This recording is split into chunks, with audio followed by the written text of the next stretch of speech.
And we're back in the car like we never left. Welcome to the Confessions of a Not So Dangerous Mind podcast. I'd like to thank you all for spending some of your late, miserable, rainy Saturday afternoon here with me in New York. But once again, we're going to skip past all that promotional jazz and get right to the guts of the episode. Today will be another dual, D-U-A-L, not D-U-E-L, episode covering two of the series we've been working our way through on the Confessions of a Not So Dangerous Mind podcast. Today's movie is, without question, a great movie, one of the greatest films ever made across the pond in Great Britain.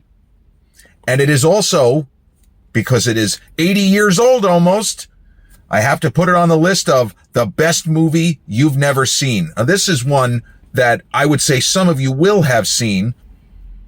But if you're under 35, if you're under 30, unless you're a completist of its spectacular filmmaker, probably not.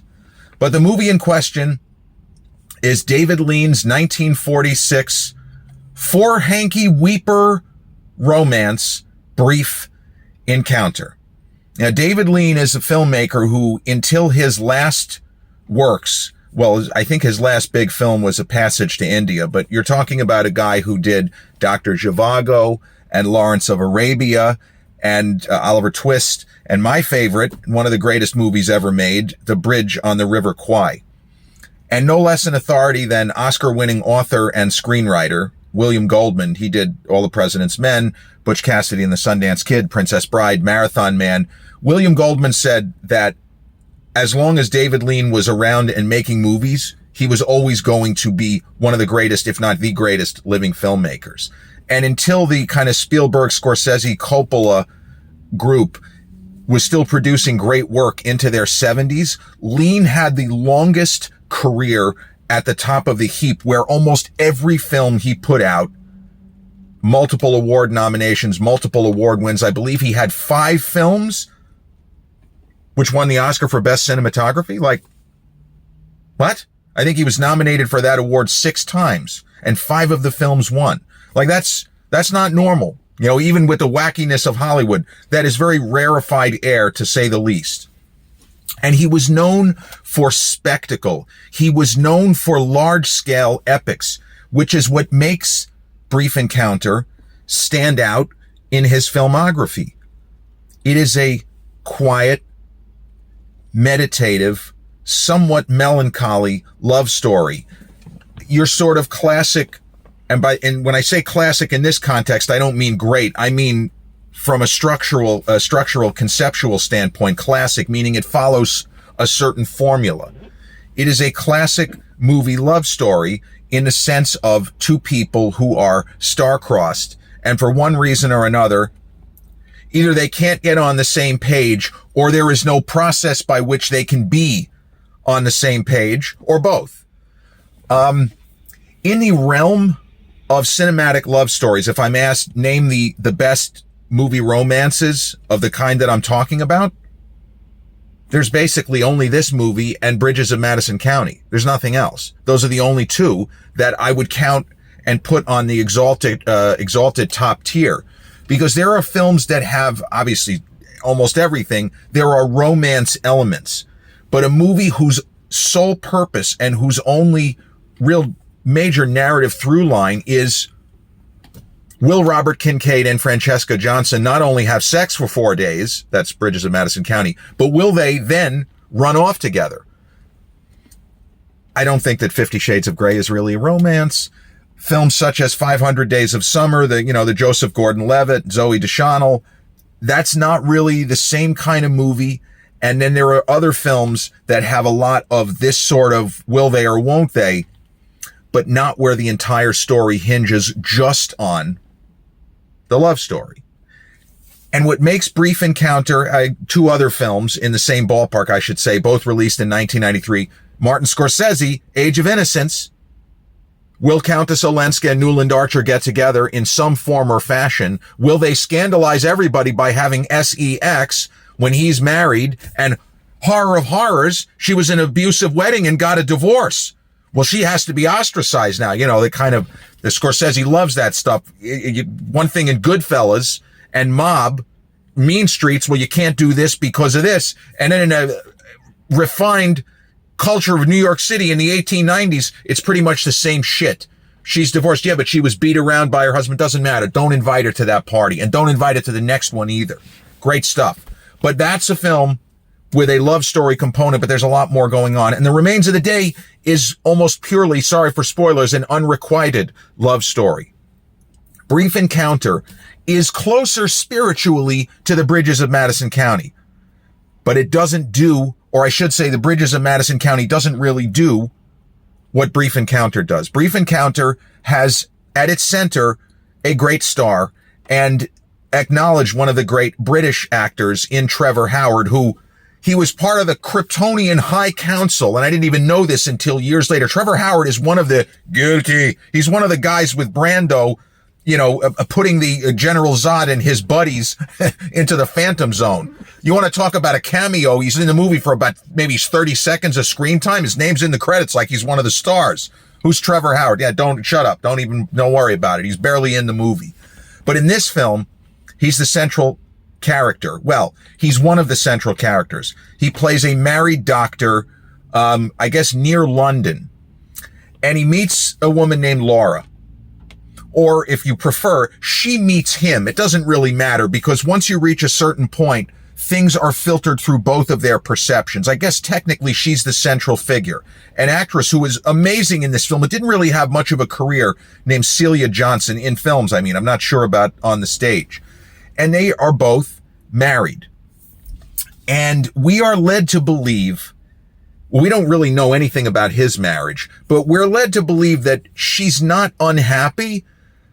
But similar to Meryl Streep in Bridges of Madison County, if the right kind of guy approaches in the right kind of way, and she starts to sense maybe a little bit of excitement, wink, wink, nudge, nudge, maybe something other than marital vows will be on display in the world of Brief Encounter. But the film takes great pains to show, and Bridges does this too, because there are certain parallels you can't avoid. There are levels, you could say this about real life too, there are levels at which two married people, a husband, let's say, a wife, married to other people, can have some kind of a friendship, and I'm not trying to be funny, where it is not dirty, it is not illicit, and neither one of them are doing anything wrong, and neither one of their spouses would have a problem with it.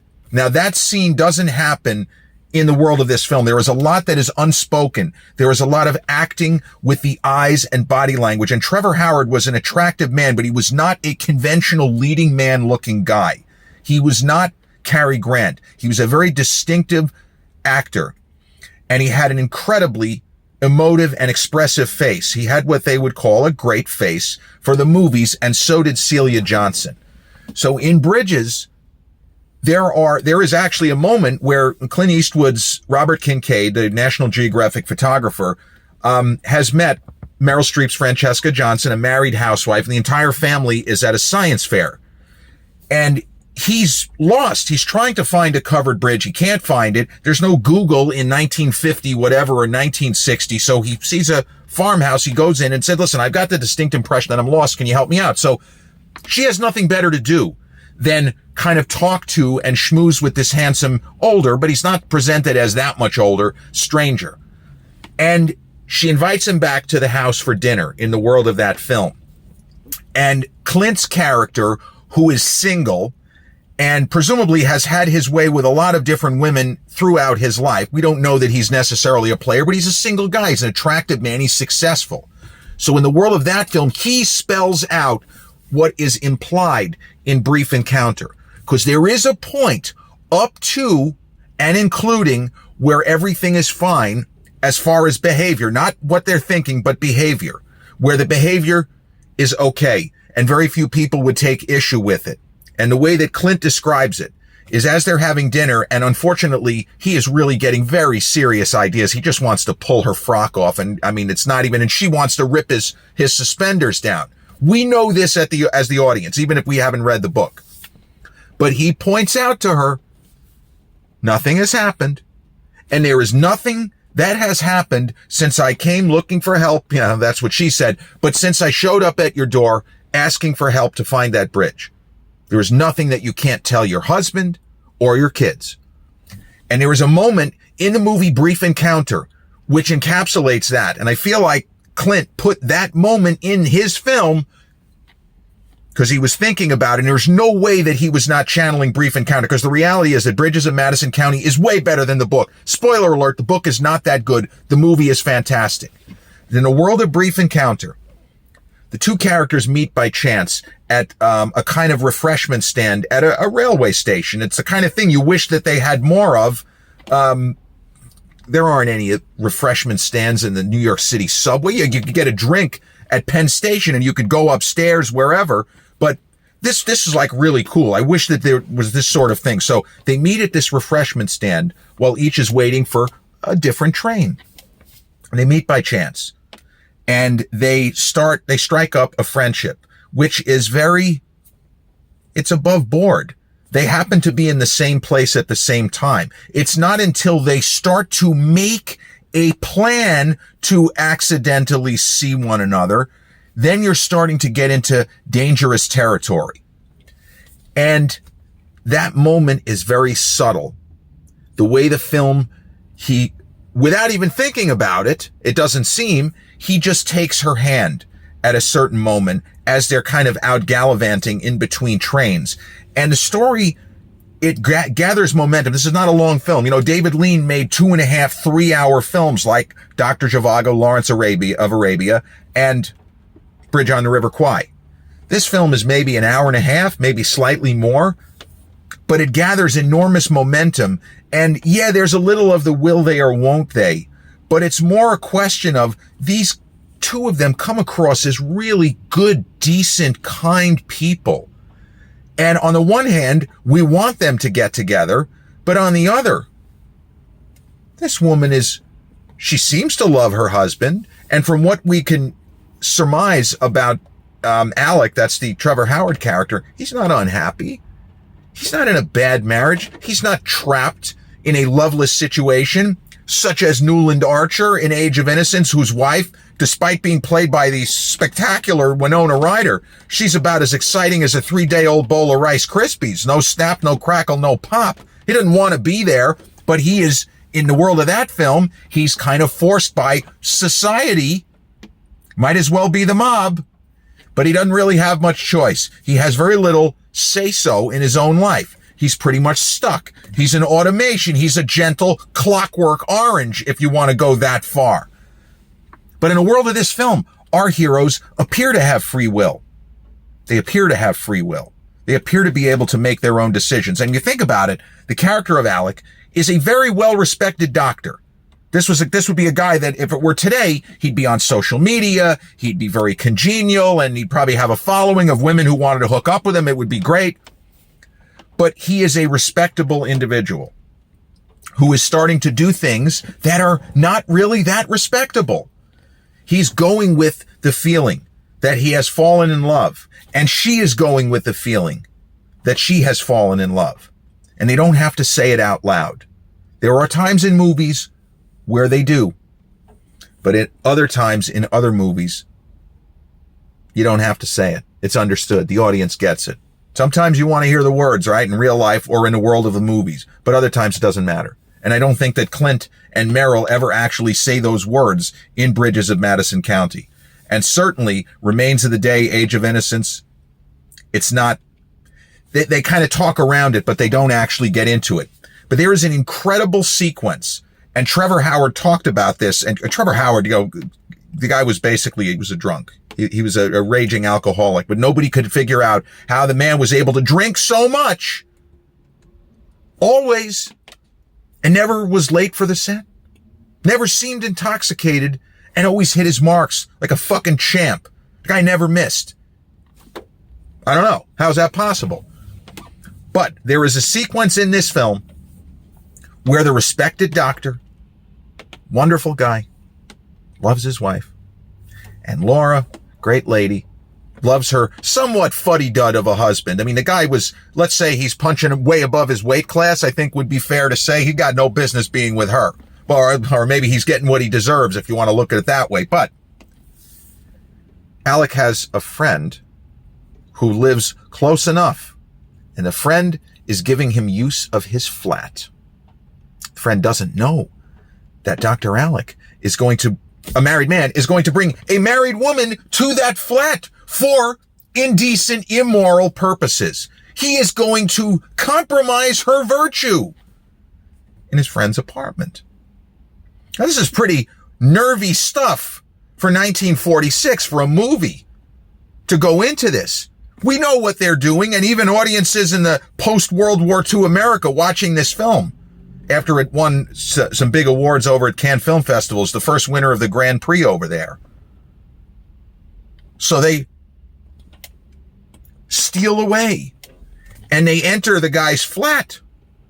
And then there's an unbelievable moment, and I remember the first time I saw it, the internet wasn't quite what it would become a short time later. And so they enter the flat, and they're going there to have sex. There's no other scenario. They don't need to, we're going to have a drink. They don't need to do anything there. They got about 2 hours maybe until the guy, the friend of Alec, is coming back. He's going to be back from dinner or whatever. They got about 2 hours. So they enter the flat, and Trevor Howard, his character, Alec, he starts screwing around with the fireplace. He's like messing around with the fireplace. And Trevor Howard, again, a fucking riot, this guy. He said that to me was the stupidest thing. Said everything in the movie except that is perfect. And the interviewer said words to the effect of, well, what do you mean? He says, I've been going the whole movie trying to get her alone. Here we are. I'm about to hit pay dirt. Why am I messing around with the fireplace? Are you serious? Needless to say, that scene does not play out the way that we think. And there are moments when someone we respect, who respects us, maybe we do something or have done something that disappoints them in a way they never expected, a way they never imagined.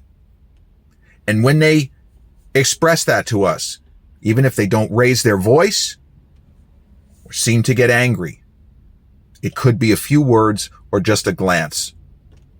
It really hits. And there's a moment in this film where Alec's friend, in the most genteel British way possible, expresses massive disappointment at someone who he has known for years and who has held in higher esteem, presumably, than he held himself. And now he goes from seeing Alec as this to pretty low. And I understand in a general sense in life, we really shouldn't let other people's opinions of us change our behavior. But we are only human. And most of us aren't out here to disappoint others or to make people feel ashamed of us. And almost like, I'm friends with this guy? He's a fucking skunk. So the film reaches, unfortunately, a point of critical mass where you ask yourself, and Bridges of Madison County, same kind of thing. Now what? Are we going to divorce our spouses and run away together? Or have we kind of gone as the song goes, have they gone about as far as they could go? And that's really the substance of drama. When all conventional avenues appear to be blocked, what do? How do you go forth? This is what you want. It's the golden goose. It is the forbidden fruit. What do? Do you try to act in the best interest of just yourself? Do you let the id, the ego, or the superego control your behavior? I don't know. The movie doesn't really seem to have any answers. We just see what the characters end up doing. And the movie wraps up in the most realistic fashion possible, which is that there are just sort of different levels of bad. And if you sort of, as you're watching the movie, you calculate what are the potential outcomes. Nobody's going to die. Spoiler alert, this is not that movie. It's not going to be murder or that will bump off the husband. This is not Body Heat, William Hurt and Kathleen Turner screwing around. Let's just kill your husband, or will you help me kill my husband who I don't really like? This is not that movie, but you start calculating what are all of the different things that could conceivably happen here.